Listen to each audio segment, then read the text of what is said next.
Սիրելի հայրենակիցներ, երկու ամսով հետաձգել էին այս նախագիծը, վերջը բերեցին։ Բերեցին, բայց 60,000 այն քաղաքացիները, որ անցնող ամիսներին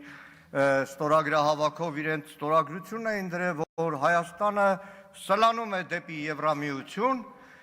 նախագծում որպես ժողովրդի կամարտահայտություն էին ներկայացնում։ Եկավ հասավ երկրորդ ընթերցում, կառավարությունը որոշեց, որ այդ 60,000-ը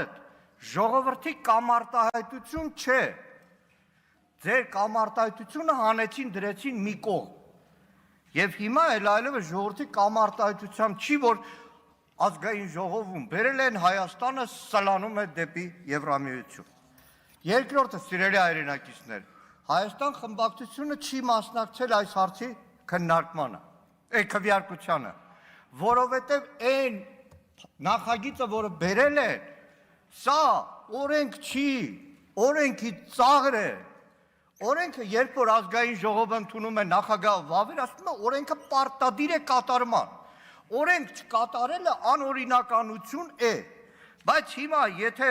այս օրենքը ընդունվի, որով հայտարարում է Հայաստանի Հանրապետության Եվրոպական միության անդամակցելու գործընթացի մեկնարկի մասին,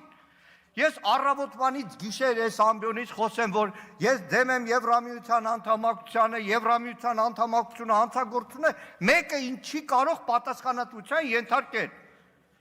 Ոչ մեկ չի կարող պատասխանատվության ենթարկել։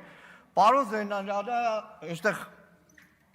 տոնական ասեց, այ Հայաստան Եվրամիություն այդ համատեղ խումբը ողջունել է։ Արմեն Գևորգյանը հարց է տվել, Եվրամիության որևէ պաշտոնյայից արձագանք եղել է։ Պարոն Զեյնալյան, այդ արձագանքները այդքան աղքատիկ էին, որ Երևանում համատեղ նիստի հայտարարությունից բացի որևէ ուրիշ ողջունի խոսք չկարողացավ մեջ բերել։ Այդքանը։ Շնորհակալություն։